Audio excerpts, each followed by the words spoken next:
Hello there. How's it going? This is Kevin. This is the Yoga Life podcast. Today we have a interesting one, which is just me, a solo job. What to do after your 200-hour teacher training, specifically the first 6 months.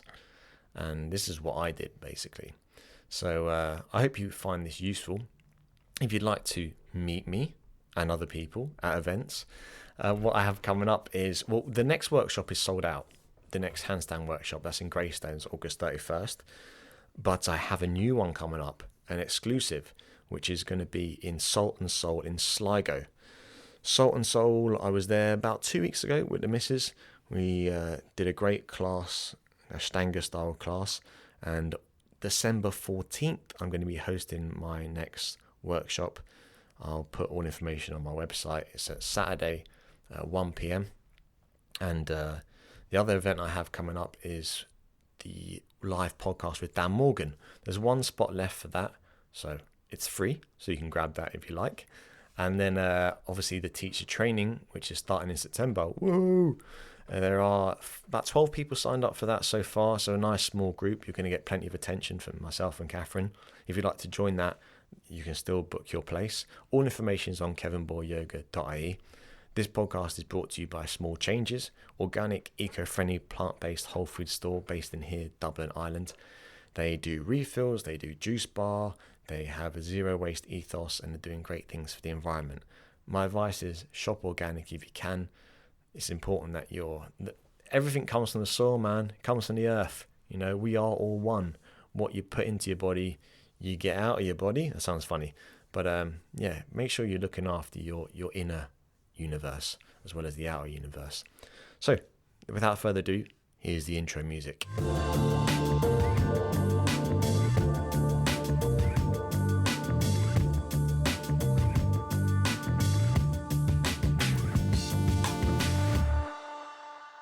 What should you do after your 200-hour teacher training if you want to become a yoga teacher? That is the question. Do you want to become a teacher? If you don't, this might not be for you. But in fact, I feel that everything I'm going to talk about and share with you today is relevant to anyone who is going to be self-employed or is working in a creative field and would like to maybe be a bit more entrepreneurial. I know this sounds business focused, and some yoga idealists may feel like yoga isn't an industry, isn't a business, but it's your perspective that shapes your reality. I love yoga. I love to practice yoga. I love to teach yoga. And I'm constantly trying to figure out how I can do that as much as I can for as long as I can while I'm on this earth. That's what drives me. So whether you want to call it be a business strategy, I don't know, but that's what gets me out of bed in the morning. Yoga's changed my life, and I want to connect with others and share my love for the practice, so maybe they can, if not change their life, but just enhance it. And what I noticed on this topic, before I did the podcast, I did a bit of research, see what other people wrote on blogs, and the typical checklist or the general advice that I see is people will say, when you finish your 200-hour, you should practice teaching your friends for free. Make sure you do a resume or CV and send it into as many studios as you like. That doesn't work, in my opinion. I didn't do any of that. So again, this is a perspective thing. You've qualified. How much money have you spent on your teacher training? You spent a year or maybe a month intensive learning. You know how emotionally challenging it is, how much it takes out of you, how much it gives you as well, but how challenging it is. And then you're going to teach for free? Or you're going to send your CV to places and just hope for the best that they get back to you? What if they don't get back to you? This is where your perspective and your mindset is so important. This is my experience of going from someone who worked in loads of office jobs, 9 to 5, behind a desk with the boss, full time, to someone who's now self-employed, full-time yoga teacher. I teach public classes, workshops, retreats, now teacher trainings. And before I take you through my journey, I think it's important that we address the mindset side of things, because this is the stumbling block for a lot of people. When you're working for somebody else, they hold you accountable. They tell you what to do. But when you're working for yourself, you're accountable to yourself. And your perspective on how you approach your life, how you approach your teaching practice, changes your reality. I've gone deep already because I was going to start this podcast by saying, here's what happened to me after my 200 hour. Here's what happened to me. The most important, that's the key too. The most important lesson I've learned since finishing my training and becoming self-employed is one of accountability and perspective. Life doesn't happen to you. Life happens through you. It might sound like I'm getting a bit caught up in semantics, but I'm hyper aware of my own self-narrative. Your self-narrative is that introspective recounting of everything that's going on in your mind, that inner voice. And like when you're teaching, I mean, if you've done your 200 hour, you would have taught your colleagues, the other people in your group, your other trainees. If you're teaching students, you use positive language, don't you? You use words that are going to encourage them. Do the same for yourself. Become aware of your mind chatter. So start speaking to yourself like you're your own best friend, and this will change your perspective. Patanjali, the sage who compiled the Yoga Sutras, he wrote that we need to diminish the chatter of the mind so that we can witness our true self. When we've got a positive outlook on our life, this takes us out of that victim mindset of things happening to us. And when we feel like, because if we think that way, we feel like we're on our own.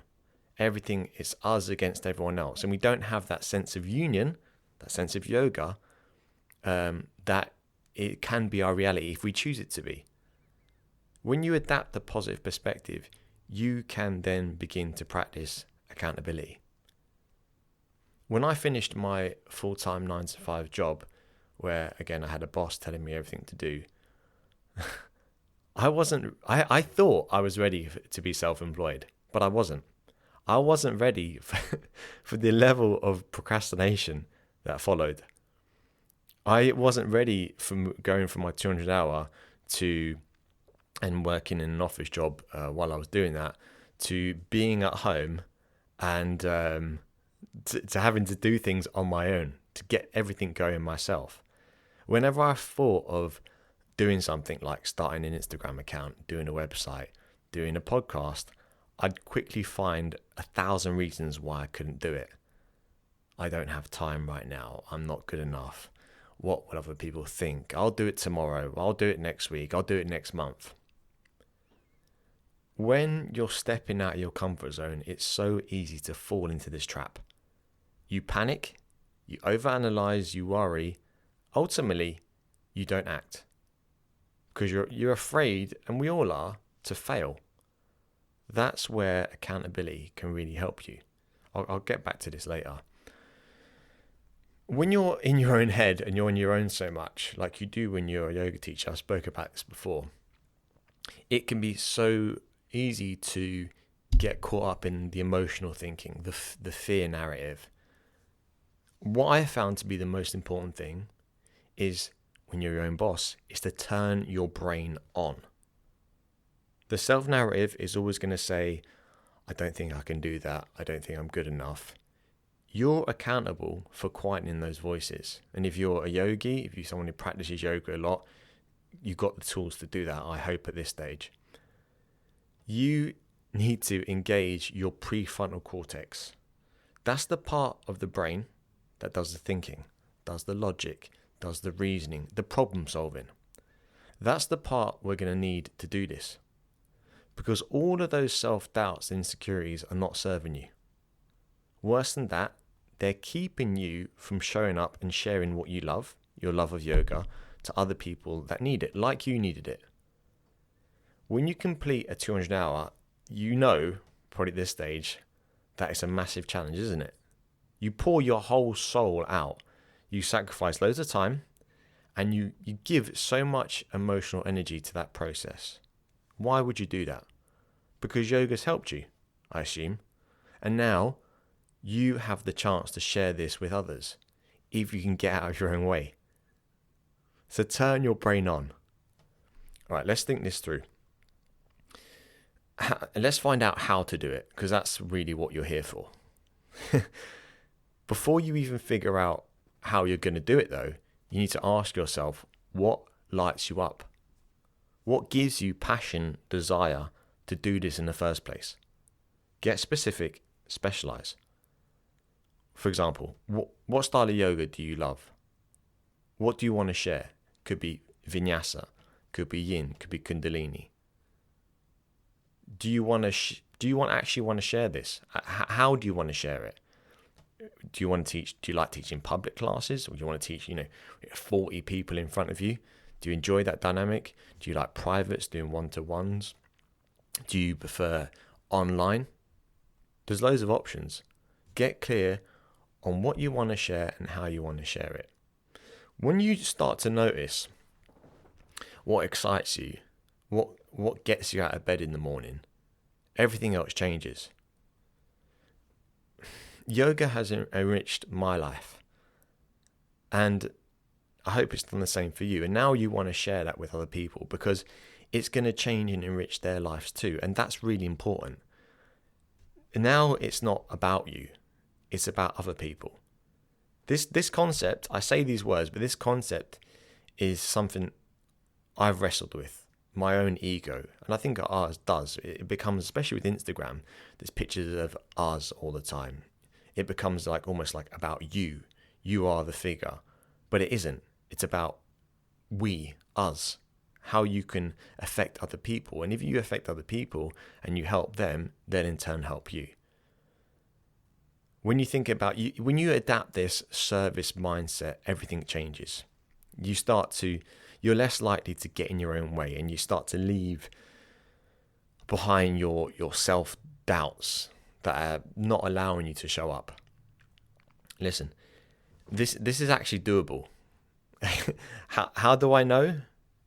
Because I've done it, and I wasn't always there, and I'm still figuring it out. I was where you are now, watching YouTube videos, reading blogs, listening to podcasts of people that have done it or people that are still doing it. So let's get into this. To keep this pretty easily digestible for you and succinct and easy to understand. So it's good I'm talking, but I hope this is easy for you to jot down notes and listen to again if you need to. I want to take you through my first 6 months of teaching since my 200 hour. So essentially from the summer that I finished, which was May, and to the Christmas that year, which was December. So after my 200 hour, here's what happened through me. Yeah. Okay. Firstly, I got insured. This is as soon as you get your pass result from your trainers, request a certificate. Sometimes they'll post this out to you, and that's fine, but there's a risk it could get lost in the post. It might get bent out of shape. So what I did is I picked it up from the studio as soon as it was available and scanned it straight away. Okay, don't bother with a file of fax. This isn't the 1980s. You can put it on a frame on your wall if you like, but definitely scan it. That's the first thing to do. And then email it to your insurance company. I use Balance or Balens. That's Balens. And just say to them, please send me a copy form and a quote, how much it's going to be. Or if you've already got some sort of personal indemnity insurance, then with Balance or with another company, you just say, update my insurance policy to cover me teaching yoga to members of the public, and then send it back to me. And then if you're happy with the quote, you just request your insurance from them or any insurance company. Once you're insured, you need to advertise. So I mean, it requires action. I sent an email to the main studios near me, including the one I did my teacher training in, and none of them were interested. No, I thought, all right, I'll do my 200 hour, and as well, I thought because I was a man and I was the only guy on my course, I had a competitive advantage because, I'm different. Sometimes you think of it. Often the things that set you apart, that make you different, can be your strong points, because people want diversity in the yoga studios. But yeah, no one was interested in hiring me, and they were polite about this, but nevertheless, I was disappointed. I was panicked, to be honest. The common response that they gave me was, we got enough teachers, and that they would put me on their cover list. But the thing is, I couldn't wait. I couldn't wait around for them to offer me cover classes, so I had to make it happen for myself. So I searched online for a space. I thought, right, I'm going to rent my own studio on a minimal equipment, on like a pay-as-you-go basis, and I found nothing online. Absolutely nothing. I couldn't find a single space near me. So I physically searched my neighborhood. I walked all around through the house, not through the houses, around the houses, and because I had moved house. It was that Christmas before, so I'd been in my house a few months before I got my results for my 200 hour, and I didn't know the area that well. So I thought I'd look around. I tried the local scout centre, I tried a school gymnasium, I tried the local church hall, you name it, I tried it. The main issue was availability. Most spaces are occupied in the morning, they're occupied in the evening. And it was actually, when I got to the church, it was actually the priest, the first time being in the church and the last time it's in my local area. Sorry, Father. But it was the priest, the lovely man in the local church, who told me about the local community centre. Well, in fact, he didn't tell me. He told me once I asked. You see, you can't just accept no for an answer. For example, when I spoke to, I think it was Father Ryan, shout out to Father Ryan, I believe his name was, I said to Father Ryan, oh, can I rent this space, the church hall, for a yoga class? And he said no. Forget the reason he gave, but basically it was no.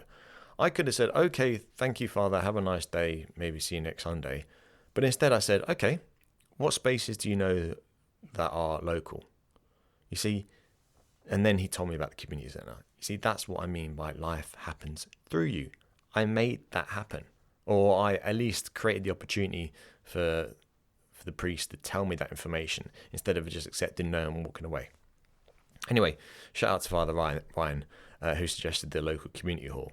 So he gave me the phone number of the lady that ran the centre, and I called her and asked what availability they had, and they only had 6 a.m. available. 6 a.m. in the morning. It's not. I thought, right, this is not ideal, but it's all I had. So I agreed one morning a week with the owner or the manager for 4 weeks. Now I had a venue. I took the photographs, and I thought, right, I need to market this event. I need a photo of me, ideally teaching other people. So this is what you got to do when you first start out. I asked my mum and my sister if they would be my models, and I didn't have anyone to take the pic. So I set up my mum and sister came around to my house. This is kind of embarrassing to say. And I set up a self-timer on my camera. I got a few shots. Boom, that was enough. It looked a little bit amateur, but it was a start. And then from there, I designed a poster or a leaflet using Canva, Canva. This is a kind of for amateur graphic designers. This is a brilliant resource, and it's free as well. And I designed it using Canva, the poster, and then I emailed that design to a local printer. Once I had 100 printed posters, I went knocking door to door in my local area. All right, if I could sum up one moment that has changed how the trajectory of my yoga teaching, is this. This moment, this scenario became a microcosm. It's a microcosm of life because I had two options in the face of fear. The first was, I got 100 leaflets. I want to have my dinner. It's late in the evening. I could just put these in through the doors, have this done in an hour. Lovely jubbly, hand it in the leaflets and then wait for people to give me a call or send me an email. But I knew I had that inner narrative in my voice that said, don't bother knocking on people's doors. There's people inside. It's dark. You're wearing black. You got a foreign accent. No one knows you're in the neighborhood. You'll freak them out. Just pop the leaflet through the door, through the letterbox, and move on to the next one. Plus, you'll get it done quicker. So that's the narrative in my head. I had given myself an out, an excuse. And this is where taking accountability is so important. I could have just popped the leaflets through the letterbox and then no one shows up for the class when it eventually comes around.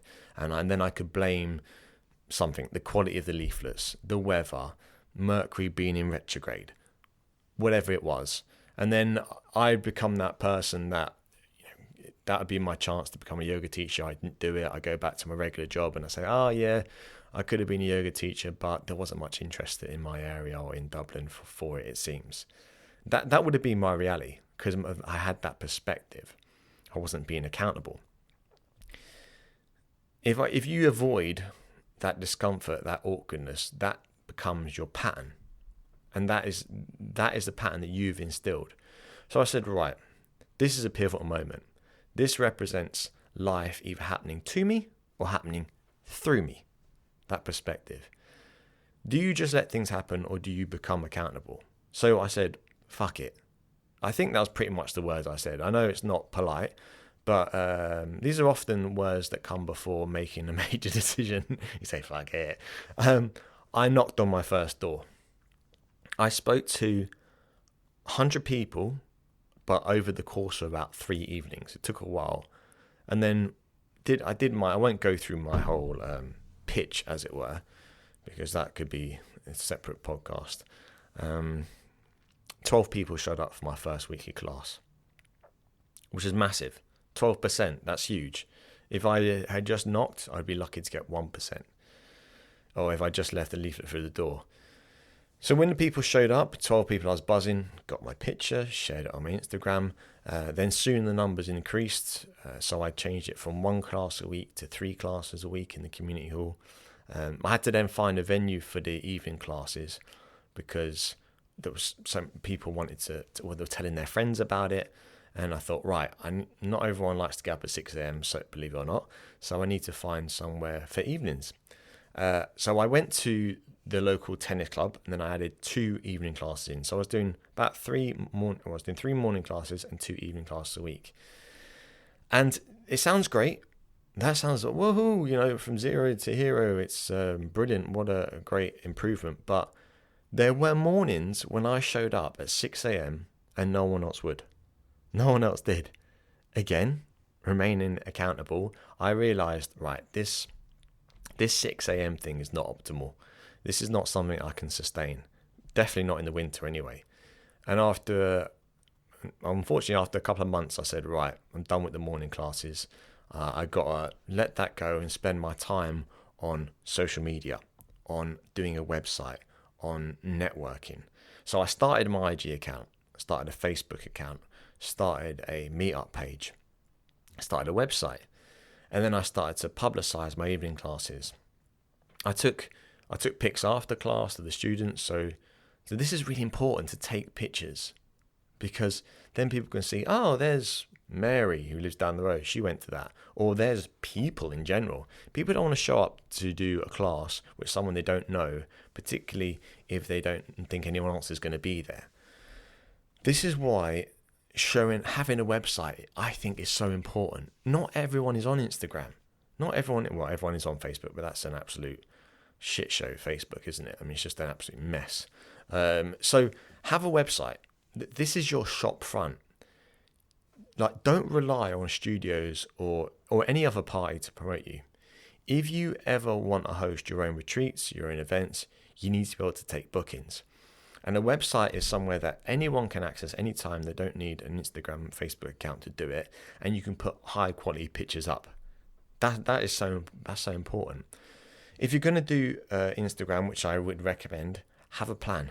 So when I first started Instagram around this time, like 2 years ago, I didn't have a clue about it. I thought, why would I had no strategy. And you don't have to be too technical about it, but my advice is have 3 themes, 3 different types of pictures or that you put up. So one theme could be tutorials, like little videos or pictures that are annotated. Another theme could be philosophy, if you're into that. Third theme could be your schedule or your updates, and commit to having that schedule, whether it's 1 time a week or 2 times a week, maybe 3 times a week, but commit to having that. I don't personally agree with people just putting anything up on Instagram. I don't think that works very well. Like random stuff, pictures of what they eat and their dog. I did all that myself. Trust me, I took me ages to figure out. My Instagram at the start was a complete mess. I didn't have any kind of thought about the person who's looking at it. So it's your shop front, so keep it tidy. So I had my public class, or not public, I had my own classes going on that I hosted myself, rented the venues, did the marketing, got people in, was taking the pictures, had my website up, had my Instagram, Facebook up, my meetup pages. And then I thought, okay, now I have a little bit of an online presence. I'm going to make a list of all the teachers that were teaching in the studios that I liked. So found their emails or their Facebook or their Instagram accounts, and I messaged them to say that, hey, here's my website. I'm a yoga teacher. I recently qualified. I'm teaching regular classes that I host myself, so they can see I can teach, or I'm competent at least, and I'm available to cover. Then I started to regularly practice at the studios that I was teaching at, because this is this is important. That, again, the whole thing about sending your CV in, I don't think that works. I really don't. I have a CV, but I'll get into that later. But if you're a studio owner, you've got a stack of CVs of people at 200-hour qualified. Why would they call you over someone else? What's your advantage? What can you give them that they haven't already got? Tons of other options, and in a few months they'll have tons of other 200-hour trainees who are recently qualified. Show up to the classes. Show up to the studios you want to teach at. If you want to teach in a studio, go there, speak to the reception, speak to the staff, get to know them, be part of the community. And that's what I did, and I talk to the wall if that is. But although I was visiting the studios regularly, no one was offering me a spot on the schedule. I was being, I was really getting involved in the communities at the studios, but they just didn't. I wasn't differentiating myself. So I thought, what can I do to take action here?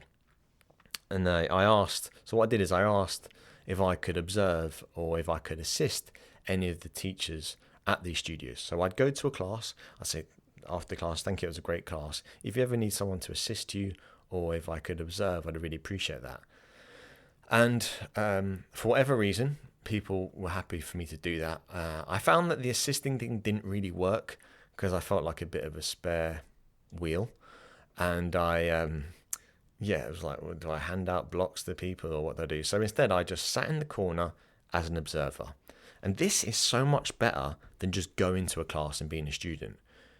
Because when you can sit in a corner and observe, you can see what's going on. What is the teacher doing when the students are in Shavasana? How are they assisting them in down dog? What is their pre-class ritual? Also, as well, it shows the teacher that you're observing that you're potentially a good choice for someone to be a substitute for them if they need cover. Because you can say, like I said to the teachers I was observing, look, you ever need someone who's to cover, I'm available. I've seen your style. I really like what you teach. And if you needed someone to cover, I can do that. And I guarantee you I'd provide a consistent experience for your students. That works. It worked for me. Okay, so I did that, and then I knew that okay, that I put it out there. I've made that offer directly to the teacher, not just sending a CV to a studio. And then I thought, right, that's that done. I've put that iron in the fire. Now I need to promote myself even more. But I need some professional pictures. And when I say professional, you don't need to have an expensive camera. You can do it on your iPhone. But my house at the time was a tip. Because we were doing a loft conversion and I just moved in. So it was basically a building site. I had nowhere in the house to take any decent looking pictures. So I rented out a room in the Liffey Trust Centre, which is a dance studio here in Dublin. I rented out the cheapest room they had. I think it was like 20 quid for the hour, a small room. And I thought, right, I'll take some yoga pics here. Took my yoga pics. So took a bunch of pictures to have in stock. And then I was walking out of I was with my girlfriend at the time. And I was walking out. She was I met her on the teacher training. And she was walking out. And I remember she used to like take the mick out of me because she'd say like, God, you talk to everyone. You're like, when we're out having dinner, I talk to the waiter, ask him where he's from. And when we're in the, I talk to like the person behind the cashier in Tesco's. I talk to the lollipop man in the toilets. I would talk to anyone basically. That was like something that she used to take the mick out of me of, saying that I, should just leave people alone and not always be like trying to start a conversation. But ironically, if that's the right use of the word in this context, when I was walking out of the Liffey Trust Centre, the receptionist was there and she said, "Oh, thanks so much. Hope it was you got use of the last hour." I said, what's the story here with yoga? Because you guys are a dance studio and, this would be a great place to have some yoga classes. And she said, funny you should say that, because we had a company here that came last week asking the same question. They were looking for a space to do yoga, but they didn't have a yoga teacher. And I said, funny you should say that, because I am a yoga teacher. Not I'm a recently qualified yoga teacher. I am a yoga teacher. Right, okay. So she was like, oh, 2 and 2 together. And she was going to take my details, but instead I said, can I have the details for that company and I'll get in touch with them, save you the bother of doing it. Boom, she gave me the details. There were a company down the road. They were related to Google called VoxPro. And that was my first corporate client. And so I had a corporate client before I even was covering classes, before I was actually a teacher in a studio. A lot of people I know that teach public classes and they're like, how do I get more corporates? How do I get any corporates? I did it the other way around. So there isn't a set path you have to follow, but so much can happen when you start a conversation. You'd be amazed the power of actually just asking. Yeah, okay. But again, that's perspective, that's accountability. Okay, so that was good. I had my first corporate client. I was teaching those evening classes in the tennis club. And then I noticed the weather. But the thing is, I was teaching this, but it was costing me money. I wasn't actually making that much money because I was renting out the studio. And I noticed the weather's getting warmer. Because now it was about, I don't know, July, August type time. And I thought to myself, I could do yoga outside. So I applied for a permit from the council to teach classes in the local park. And you could potentially not bother with this, applying for a permit, and you could hope you don't get caught, which I thought about. But I wanted to start off on the right foot. And I remember my first outdoor class in the park was near my house, and there wasn't a cloud in the sky. It was big, bright blue sky with a bit of a chilly breeze, and 4 people showed up. So but I was delighted that anyone showed up, and lo and behold, these were people that had either come to my classes in the tennis club or in the community centre, or people that I'd given the flyers to, I had actually spoken to. They were the ones that came to the classes in the park. And then from this, one of those people that came to my class in the park then became my corporate client. They actually, not corporate really, they teach adults with learning difficulties or they look after them. And so then that was my second client. So I had two quote unquote corporate clients before I even had a public class. And all of this activity, I was promoting it on my social media, on my Facebook, on my website. So I'm not sure. So this was now I'm buzzing. I'm like, oh, I can actually make all this happen on my own. I don't need to rely on a studio. But I still knew that I do want to get into a studio because I like the idea. I just want to be in a studio. It's more regular. I get to teach students that are, it's more long term when you're teaching in a studio. Corporates are great, right? And you'll know this if you talk corporates. They pay very well, but often everyone signs up for the corporate class. Like, yeah, let's bring yoga into the studio, into the office. But because they're often not paying a lot of anything at all, it often dies down after 6 weeks or a few months, and then you haven't got a client anymore.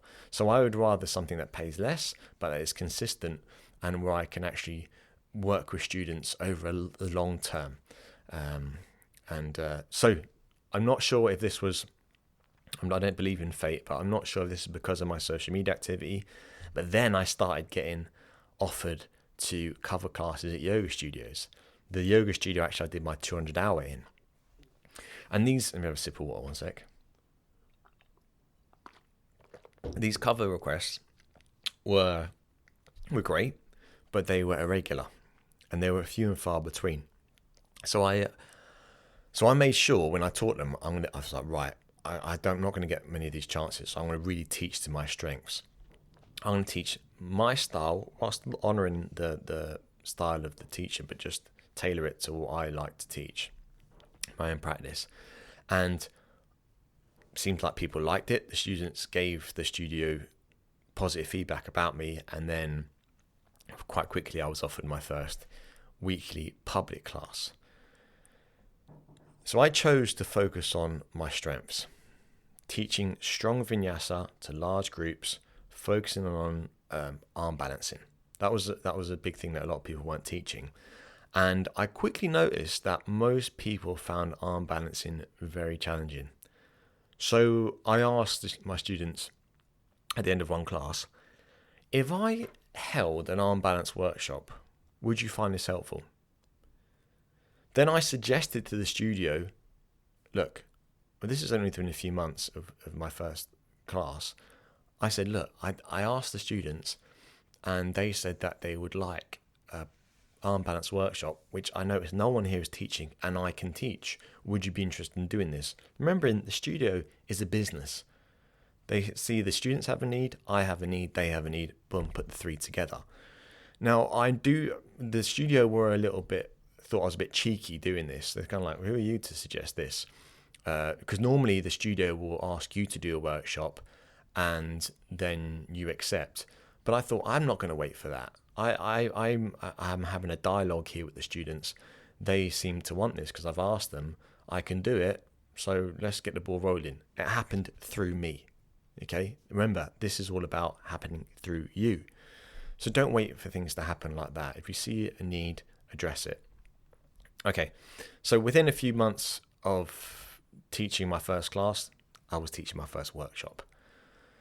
So this brings me to around the 6 month mark, and I got on my 200 hour cert in May. And then by December, I was teaching regular weekly classes in 2 major studios in Dublin, hosting workshops with a handful of corporate clients. Because once I had one weekly class in one studio, I simply spoke to the other studio that before that weren't interested in me, and said, look, I'm teaching a class at the moment in this other studio. Would you be interested? I'd love to teach with you guys because I go to your studio a lot. And because they've seen, oh, he's actually teaching a regular class in our competitor, quote unquote, then that's all you have to say. You don't have to go into loads of information about why you love yoga or what you can offer. Just say, I teach another studio that I think are a similar caliber to you guys. That's all you need to say. Boom. They should be interested in speaking with you at least, and maybe doing a trial class. So that's what the point I got to. I decided then I kept my corporate clients, but I decided to stop teaching at the tennis club and I'd already stopped teaching at the community hall. And that brought me to the 6-month mark. I mean, if you're within 6 months, if you're teaching at 2 major studios, regular weekly classes, and you're hosting workshops and you've got corporate clients, that's pretty good. If that's what you want, obviously. If you don't want that, then it's not important for you. But that's what I wanted. I wanted to think, can I actually do this for a living? And I started looking at my weekly paycheck going, all right, now I'm actually earning what I earned when I was in an office. So I felt validated. And again, people don't like to think about yoga and money, but money is the exchange of energy. Money is symbolic of energy. It's a form of energy. So like I mentioned at the start, get out of this mindset of doing things for free. This is not good. You're not valuing your time. What you charge, what pricing strategies you want to go for is completely up to you. That's not for me to say. But your time is valuable. Do you think what you're sharing is valuable? If you do, there should be a monetary value attached to it. Okay, so that's pretty much it. But I want to take you through a few things that I didn't do, that I noticed just in more detail, that I think are a waste of time. But this is just my opinion, and I'm just trying to give you a balanced view into compared to what you'll read out there on blogs about what to do after your 200 hour. So first thing is, I've seen people writing about business cards. Business card? It's not 1980. I never bothered with a business card. For me, this is a comfort blanket. Now, a business card might be all right if you leave it on stick it up on a wall and use it as like a poster almost, or on a table. That's fine, perhaps. But if you meet someone you want to connect with, speak with them. Ask them questions. Don't just tell them about you, and definitely don't give them a little piece of card that basically reduces your offering to a name, an email, and a phone number. If they say, oh look, it's not a good time to talk, you pick up on that, you take their details. Then, when you email them, you can include your website, your Instagram, your Facebook link on your email signature. And then they can see, right, okay, well, this person's got their own website. They've got a proper email signature. They can then see your hyperlinks and follow you, see what you're doing in real time. Don't bother with a business card. That's my opinion. Waste of money. I also never bothered with a CV, as I mentioned earlier. I have one, just not for yoga. A perfect place for your credentials is on your website. If a studio does insist upon you having a CV, you can tell them that you can type one up, but often what they want to know can be stated in one paragraph on an email. So I just think CV, again, is a bit of a comfort blanket. I'll send the CV in instead of going into the studio, speaking with the people, asking them, what do you guys need? Where do you see a gap in your teaching schedule? It could be yin, it could be handstands, it could be anything. And then can you help to address that? The other thing I never did, the last thing is like I mentioned earlier, I never taught a class for free once I was qualified, unless it was for a charity event. For me, my time was worth more than nothing. When you start teaching for free, it's a race to the bottom. People might start coming to you because your classes are cheap or they're free, and this is not because they're good classes. And then you get known as the person with teaching cheap yoga. Oh, you should go to Mary or Dave. He or she, they're great and they don't charge, or they're great because they don't charge. Don't be that person. Is my opinion, obviously. Okay, so just for maybe comedic value, I'll finish off with a few things that didn't work for me. So here's me giving it the Barry McGuigan, the big un, about things that did work for me, and here's what definitely didn't.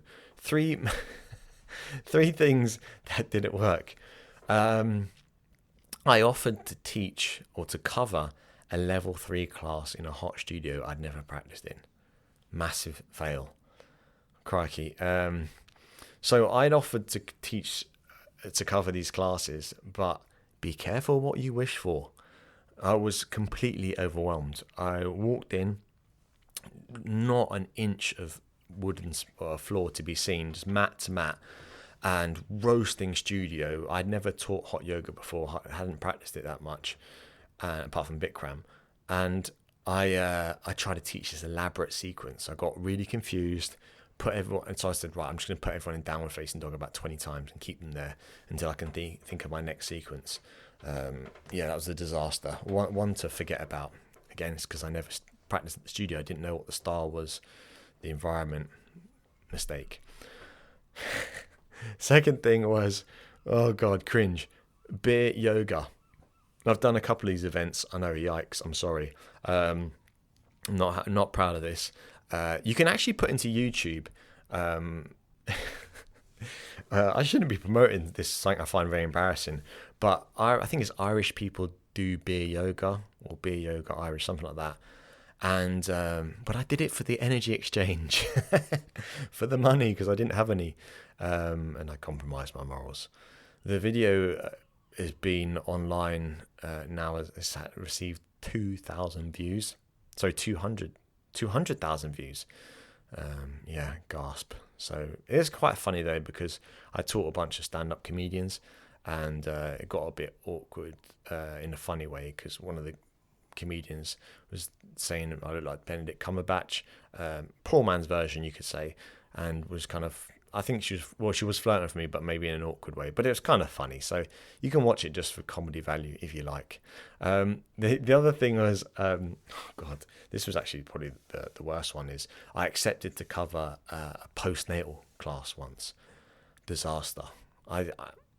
So I know. Yeah, if you're teaching postnatal, you should really be qualified in postnatal. Okay, but the studio said to me, would you teach this? It's last minute. We don't have anyone else. And I said, yeah, okay. Again, I need the money. I need the practice teaching. And it went horribly wrong. So, I made my apology in the class. I was like, sorry, guys, I don't know how to teach this class, but I did my best. But that's the mistakes you make at the start. So the thing is, what do all three of these have in common? Those three: pregnancy yoga, beer yoga, hot yoga, in a level 3 hot yoga class. I was moving out of the common denominator is of those three mishaps is that I moved out of my speciality. Okay, I wasn't at that stage ready to teach a level 3 class. I wasn't ready for that. People just coming up into handstand no bother. I definitely wasn't ready to teach beer yoga. I didn't have a clue about beer yoga, spilling booze all over the place. And pregnancy yoga, no. So yes, that's what I can share with you about. Stick to what you like doing, what you're good at. It feels like you're narrowing your specialties, but you're really not. If you love something, you really have a passion for teaching it, you will find enough people that are interested. And then after that, you can broaden out. It's like the podcast. It's the Yoga Life podcast. I started speaking to only yoga teachers. Now I have a community that is dedicated. They listen every week. They are very interactive with me. Now, if I interview someone who is a former professional MMA fighter, they listen to that. They really like it. And I can start to branch out a little bit because I have my community already established. So do the same with your yoga teaching.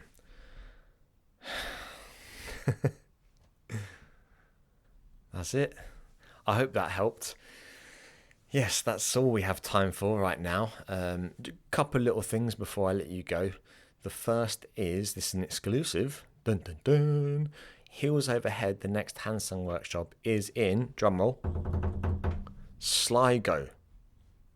Yes, December 14th. You're like, if you don't know where that is, shame on you. It's in the west of Ireland. I was there a couple of weeks ago. I went down to Salt and Soul Studio, and I'm now going to be teaching a workshop there for handstands. It's on Saturday, the 14th of December at 1 p.m. All information should be on my website by now. I'm going to put it up today, actually, so that you'll be able to click into it, and then you can book on their website to book your space. The last workshop, or the one I have coming up next, is actually sold out. That's at Greystones Yoga Studio. You can still get on the waiting list free of charge, and then you'll be the first person to be called if anyone drops out.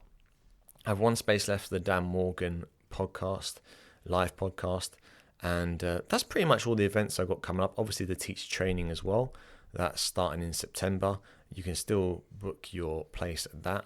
We have about 12 people signed up for it, so a nice small group, and you'll get loads of attention. So if you're thinking about being a yoga teacher, all information can be found on kevinboyleyoga.ie. Last and most definitely not least, this podcast is brought to you by Small Changes. Small Changes are a local organic whole food store that believe in a zero waste ethos. They are doing great things, including refills, which I'm learning how to use their self-service counter, getting my lentils, my beans, my rice, my oats. And yeah, go down and check them out, smallchanges.ie. No online offering at the moment. And hopefully you get some nice goodies from them. As always, thanks so much for listening. If you enjoyed this episode, you found it useful, of value, then please leave a review on iTunes and share it on your IG stories. As always, I really appreciate the messages that you send me, and I hope to catch up with you again. I will catch up with you again as long as you tune in next week. All right, look after yourself. Chat soon.